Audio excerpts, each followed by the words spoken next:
Today, we also demonstrated the impact that a much more functional government can make, with 32 councillors, more than 78% on the button, actually, coming together around the foundation of a fair, effective plan to pay for new transit and begin the task in earnest of fixing traffic.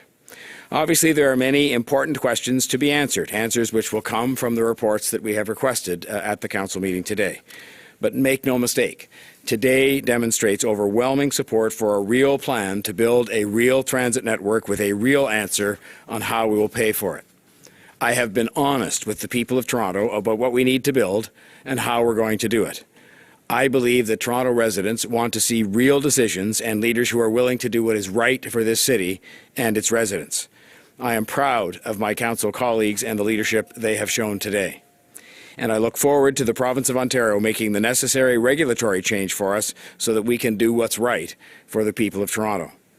As I said in the joint letter that I issued today with my fellow mayors, a major, sophisticated and accountable government of the fourth biggest city in North America, frankly, shouldn't have to go running up the street to get permission to deal with our transportation issues.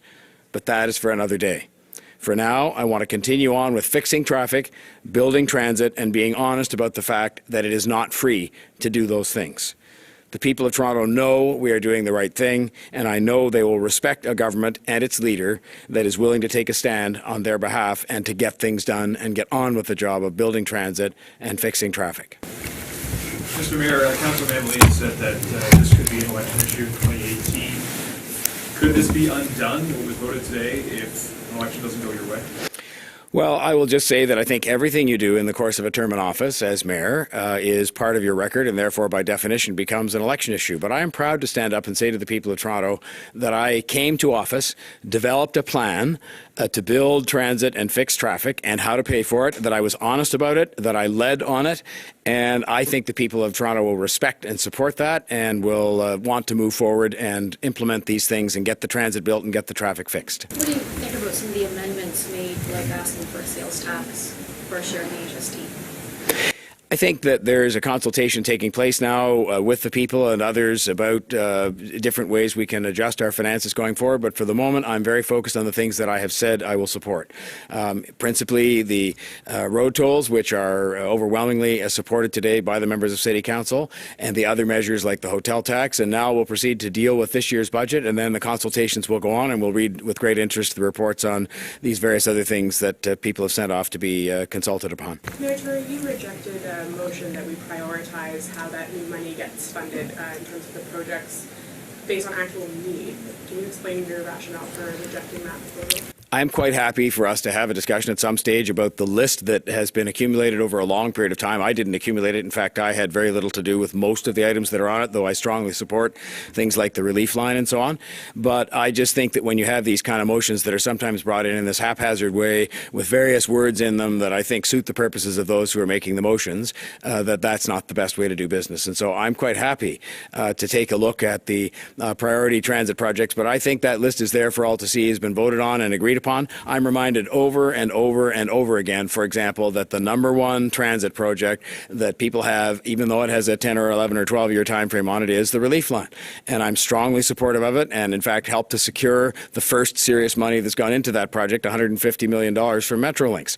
And so to me, it remains where it is on the list. But I just don't want to see these kinds of Trojan horses that are often trotted out that are an attempt on the fly at a council meeting after a day-long debate somehow begin to to draw up new lists. We can have a look at the list, but I think most people are pretty much agreed upon in terms of the transit projects that we need to fund and get on with. And my job is really to get on with them and not to have, again, endless debates on reordering the list.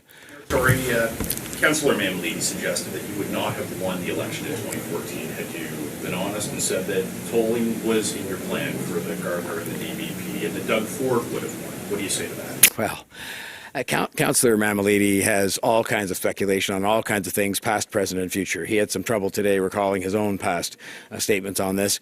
I will just say I won the election. There was very, very little discussion. I can hardly remember whether it came up more than once or twice, the whole subject of tolls at all. I was pretty clear, and I think the quotes back me up on what I said, which it was not my preferred option. And I've explained since then how it became something as a matter of three fundamental choices I had. Choice number one, a massive massive increase, massive. You heard it today from the city manager or from the chief financial officer.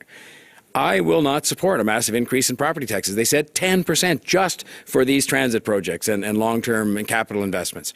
Secondly, was selling assets. I have said, and I believe the people of Toronto support this, I will not sell Toronto Hydro because that's the one you can only sell it once, but it's the one that would produce a substantial amount of money.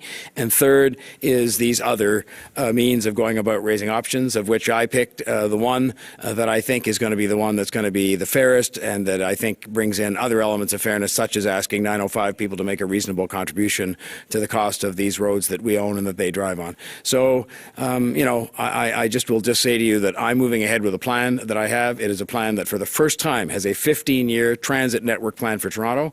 We have now gone a long way to answering a big part of the question of how we're going to pay our share. I think it's my job to go out and get as much money as I possibly can from the other governments to help support that and get on with building it. I think that is what the people of Toronto have been saying repeatedly to me, up to and including today, and that's what I intend to do. Any more questions?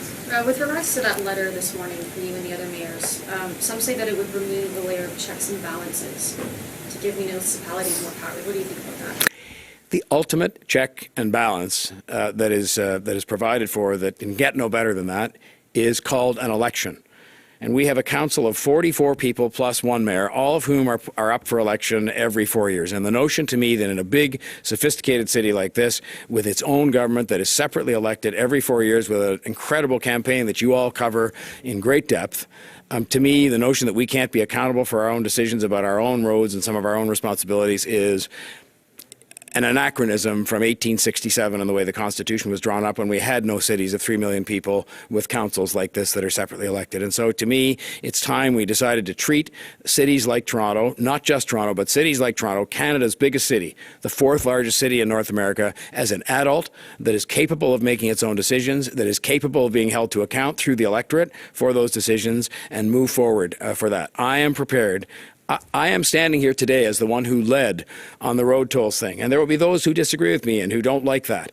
But I am accountable for that, and I will bear the consequences of that, whatever they may be. I think they'll be positive because people will respect the honesty involved, but that is an example. But the notion now, after having gone through this debate and having persuaded 3/4 of the council to support me, that I should have to go up the street and beg, for this to be assented to, I think is not sensible in 2016.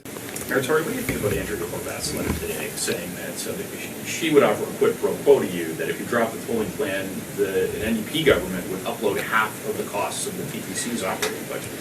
If the government of Ontario, as opposed to any particular party in the Ontario legislature, if the government of Ontario said right now they would supply us with what used to be, it's interesting to note that if the old formula for funding was in place that was there a number of years ago, where the government of Ontario paid 75% of the capital and 50% of the operating subsidy given to the TTC, the capital would supply huge amounts towards the cost of building out the transit network that I have in my plan. And the operating subsidy this year would be hundreds of millions of dollars more than we will raise through road tolls. But unfortunately, the government of Ontario is not saying that. And we can't wait around for another debate or another decision or another government or a new council here. I believe traffic is at a crisis. We've got to fix traffic by building transit. That's the number one thing we have to do. And I think people are saying, thank God somebody's down there providing a degree of leadership and a degree of honesty by not only spelling out a plan for the next 15 years, but also beginning in a serious way to answer the question of how to pay for it. And that's what I'm doing, and I'm showing the leadership, and I'm taking the accountability for that, and I want to push forward with that. Thanks, guys. Thank you.